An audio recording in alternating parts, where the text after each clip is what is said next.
You're listening to Civic Media. You can tune into any of our live shows on any radio station across the state with the Civic Media app. Find us in your phone's app store and listen anytime, anywhere. This is your WGBW Daily News Roundup for the Talk of Green Bay, 97.9 FM and 1590 AM. From the 97.9 WGBW newsroom, I'm Lisa Hale with this local news update. A 21-year-old Marinette man is charged with second-degree reckless homicide in connection with the drowning death of 13-year-old Jacob Bowerman. Tyler Robert Birch, along with a 16-year-old, is accused of throwing Bowerman into the water at the Marinette Pier on August 20th. Birch is being held on a $500,000 cash bond. He's due back in court on September 22nd. Young people interested in a career in law enforcement have a new way to achieve their goals. UW Green Bay has launched a new criminal justice bachelor's degree. The degree covers knowledge areas like juvenile and criminal law, drug abuse, human trafficking, and forensic science. UWGB introduced criminal justice as a minor in 2021. The university anticipates that half of the current minors will switch to the major focus and expects to see about 30 new criminal justice students enroll each year. The man holding the second highest office in the United States was in Wisconsin yesterday. Vice President J.D. Vance visited Mid-City Steel in La Crosse, highlighting the One Big Beautiful Bill Act, supported by President Donald Trump's administration. Vance was the tie-breaking vote that secured that bill's passage through the U.S. Senate.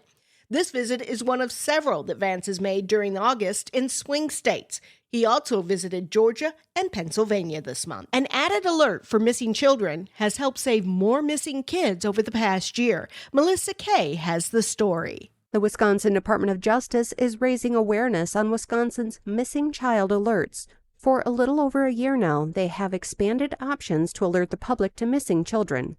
This is different from an Amber Alert, which requires that the missing child be in danger of serious bodily harm or death. Since the first missing child alert was sent in August of 2024, a total of 17 alerts were issued for 14 children. During the same time frame, 4 Amber Alerts were issued for 5 children. A state ban on the sale of non-FDA-approved vape products is set to go in effect on Monday. The legislation states that only non-nicotine or menthol-flavored vape products that have been approved by the FDA can be sold at shops in Wisconsin. A group of vape shop owners filed a lawsuit against the legislation in June with a court date scheduled this week.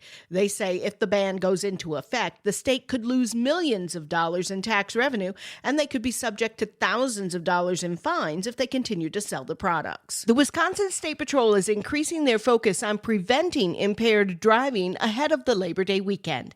The annual Drive Sober or Get Pulled Over campaign will run through September 1st. The State Patrol will be assigning more patrol vehicles and troopers to seek out impaired drivers on the roads near the holiday, and they're warning residents in advance so they can plan ahead.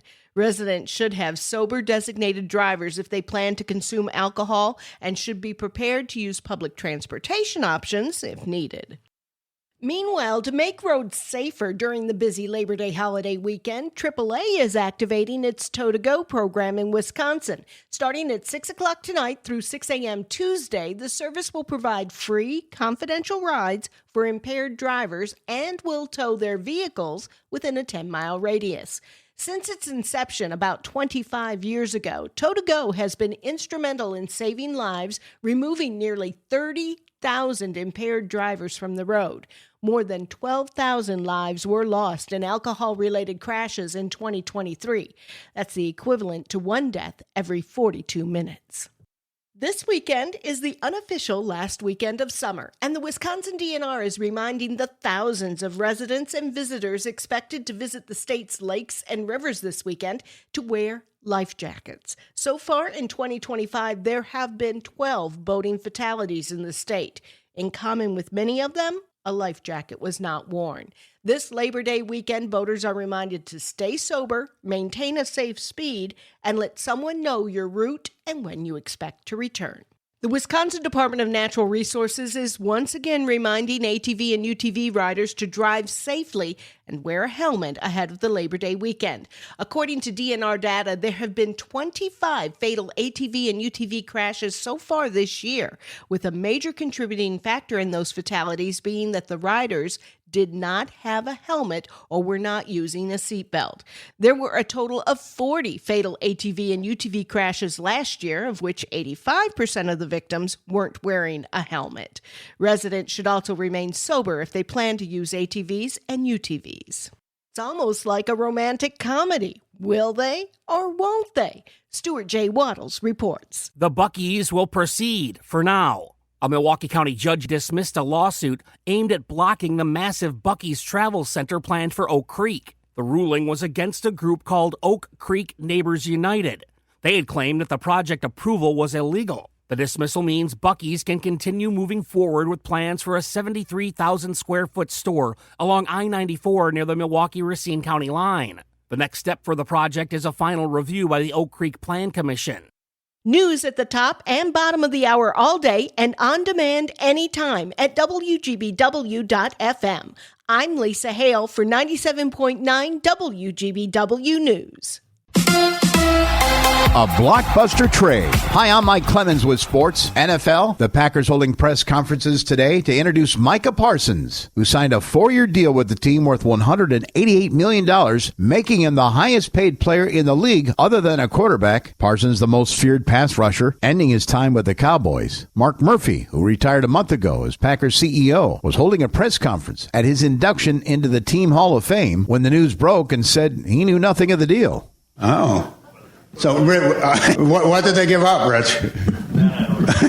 The Packers giving up their first-round pick next year and in 2027, and 9-year veteran Kenny Clark. College football, the Badgers beat Miami of Ohio 17-0, but starting quarterback Billy Edwards had to leave the game in the second quarter with a leg injury. I don't have any answers on Billy, so good to see, though, that he was back out there, able to be a part of the game and be with our team and things like that. Badgers head coach Luke Fickell with sports. I'm Mike Clemens. On your entertainment beat, I'm Pete Schwaba. Actor Adam Sandler has decided to make yet another attempt at a serious movie role. Oh joy. It's not a total attempt, as Jay Kelly is labeled by Variety as a dramedy. Sandler will play a tell-it-like-it-is showbiz manager to the film's title character, played by George Clooney. How excited is Sandler to be part of the project? He said recently at a presser for the Venice Film Festival, "Holy I can't believe I'm getting this gift. Break a leg, Adam, and clean up the potty mouth." Speaking of Sandler, he recently played a song at the 50th anniversary Saturday Night Live Gala. One of the lyrics was, 50 years of finding out your favorite musician is anti-Semitic. There has been speculation as to who Sandler was referring to. He declined to answer, saying there have been many over the years, but Kanye Crazy Town West claimed in a tweet on X, which makes no sense, that it was him, referencing Sandler when he said, "Adam Sandler, thank you for the love." Is Kanye clueless or crazy? Just like with many people on the X Twitter, it's hard to tell. How popular is Taylor Swift?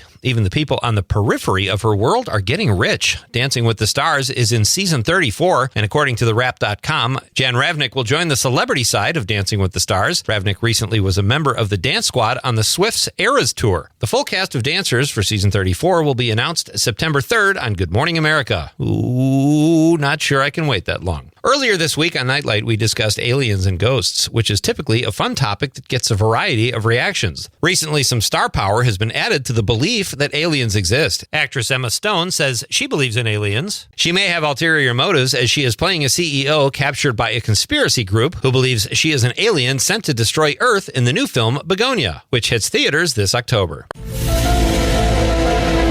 When you're part of a studio talk show audience and the warm-up act tells you to do the wave when you hear the word banana, you just do it, because why wouldn't you? Just don't do the wave when the host coincidentally says banana in her monologue. That is what happened on the Ellen DeGeneres show, and it made her furious when she realized that writer and audience warm-up act Greg Fitzsimmons was behind it. It wasn't on purpose, but he had to step onto the stage and tell the audience that they should no longer do the wave when they hear that word. Ellen's talk show ended after 19 years due to what sources say was a toxic environment. engagement. Fitzsimmons confirmed those rumors on the We Might Be Drunk podcast. He did give her props and said she was an incredible stand-up. The writer-comedian said at first the show was very chill, but after some success, she got very difficult and would make younger writers cry. DeGeneres left America after the last election, but says she is not done with show business. Sounds like show business might be done with her. For more showbiz fun, tune in to Nightlight with me, Pete Schwaba. Weeknights from 6 to 8 p.m. on the Civic Media Radio Network.